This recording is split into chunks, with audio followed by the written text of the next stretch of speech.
दोस्तों, आपका अपना चैनल टाइम्स एक्सप्रेस आपको दिखाई रहा है कि सीरिया में किस तरह से इजराइल को झटके पर झटके लग रहे हैं। उम्मीद थी कि ज्यादा वक्त नहीं लगेगा, 2 से 3 दिनों के भीतर आसानी से दक्षिणी सीरिया पर कब्जा कर लिया जाएगा। उसके बाद देखा जाएगा 4-5 साल और शांत बैठेंगे, फिर पूरे सीरिया पर कब्जा कर लेंगे। लेकिन एक दिन में यानी 24 घंटे में ही इजराइल का सपना टूट गया, जब सीरिया के 41 कबीलों के साथ साथ लेबनान और सऊदी अरब के साथ साथ कई और देशों के लड़ाका संगठन ने इजराइल के खिलाफ मोर्चा खोल दिया।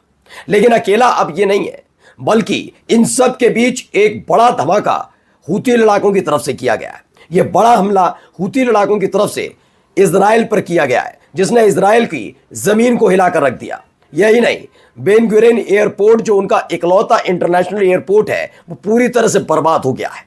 खबर यह है कि ताबड़तोड़ हमले अब भी जारी हैं, शहर के शहर उड़ाए जा रहे हैं हूती लड़ाकों की तरफ से। एक एक तस्वीर आपको दिखाऊंगा और दिखाऊंगा इन सब के बीच हमास ने ऐसा क्या किया जिसकी वजह से पूरे मिडिल ईस्ट में हड़कंप मचा हुआ है। नमस्कार, मैं हूं प्रज्वल गौतम और आप देख रहे हैं टाइम्स एक्सप्रेस।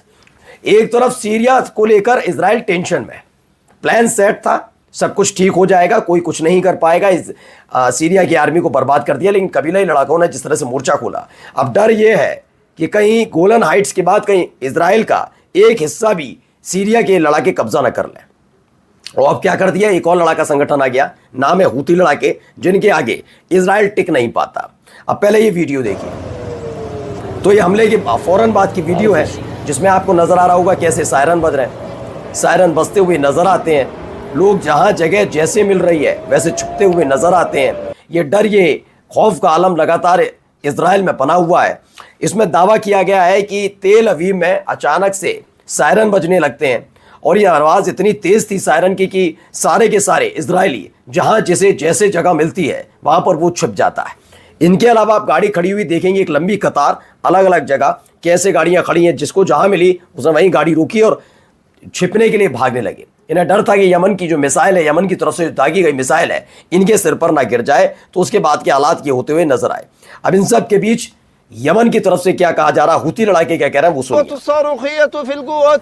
तो ये बयान आया, यमन ने इजराइल पर हाइपरसोनिक मिसाइल दागने का दावा किया। हूती प्रवक्ता के मुताबिक हमारा लक्ष्य हासिल हुआ, इजरायली बंकरों में भागे। बिल्कुल, जिन्हें जहां जगह मिली वो भागते नजर आए। फिलहाल जो भी तस्वीर निकल कर आई उसमें देखने को मिला जिसे जहां जगह मिल रही थी वो वहां छिपता हुआ नजर आ रहा था।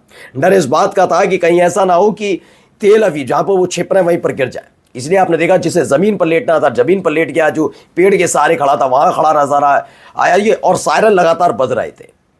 ये हूती लड़ाकों की तरफ से किया गया ये 3 दिनों में तीसरा सबसे बड़ा हमला माना जा रहा है, जिसने तेल अवीव की रातों की नींद उड़ाई। ये कैसे भी दिखाऊंगा, लेकिन फिलहाल स्थिति आप देखकर समझ गए।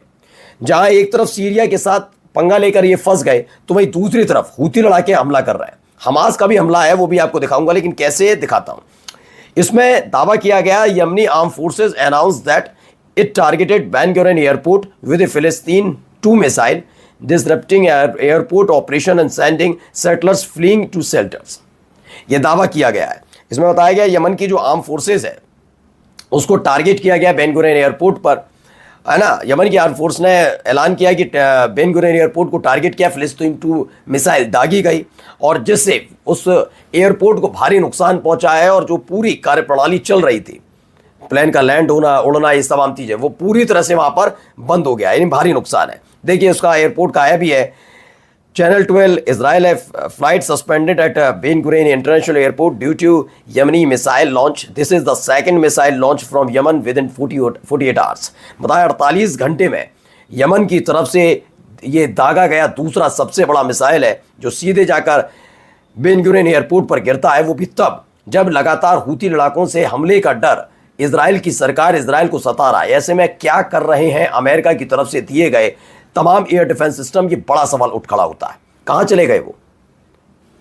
अब पता लगा ना, काम ही नहीं कर रहे थे। वो बेन गुरियन एयरपोर्ट पूरी तरह से ऐसा हो चुका है जिसे जब चाहो तब उस पर बम, गोला बारूद, मिसाइल, रॉकेट, ड्रोन जो छोड़ना है छोड़ दो। इस तरह के हालात अकेले बेन गुरियन के नहीं है, अलग अलग पूरे इजराइल के हैं, जिसे जब चाहे तब दहला सकता है कोई भी। इस तरह के हालात बने हुए, क्योंकि इनके पास इंटरसेप्टर बचे ही नहीं। नए इंटरसेप्टर देने की तैयारी हो रही है, लेकिन देगा तब ना अमेरिका, पहले उसकी कीमत वसूलेगा। अब इसके साथ एक और ऐलान कर दिया गया यमन की तरफ से। उन्होंने कहा Tel Aviv is no longer safe. उन्होंने कह दिया तेल अवीव अब सेफ नहीं है। ये इजराइल के लोगों के लिए संदेश पहुंचाया गया कि आप जल्दी से जल्दी छोड़कर तेल अवीव चले जाइए, क्योंकि अब आपके लिए वो सुरक्षित ठिकाना नहीं बचा।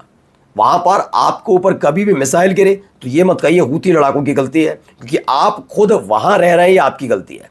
इससे पहले भी 10 दिन पर 12 दिन पहले भी इसी तरह के ताबड़तोड़ हमले यमन की तरफ से हूती लड़ाकों की तरफ से किए गए थे। शिप डुबोए जा रहे थे, दक्षिणी जो इजराइल है उसे थर्राया जा रहा था, बर्शिवा इलाका, वो तेल अवीव, यरूशलेम, कई जगह हमले किए थे। अब ये नया हमला है जिसने हिला कर रख दिया। अब आप ये एक और वीडियो देखिए। तो ये मशाल टाइप आप इसे स्पार्कल समझ सकते हैं, उसको लेकर ये विरोध प्रदर्शन करते हुए कौन लोग हैं? दरअसल ये ग्रीक के लोग हैं। अभी ग्रीक का मतलब ये मत समझिए कहीं और खबर चलेगी, खबर यहीं से जुड़ी है। दरअसल ग्रीक का एक पोर्ट है जिस पोर्ट पर शिप रुकता है। इससे पहले भी एक शिप रुका था, और जैसे ही ग्रीक के इस पोर्ट पर यानी बंदरगाह पर काम करने वाले लोगों को पता चला कि उस शिप के अंदर क्या है, उन लोगों ने विरोध कर दिया कि ये वाला सामान ना हम उतारेंगे और ना ही किसी को उतारने देंगे। दरअसल उसमें हथियार लदे थे। पूछा गया कि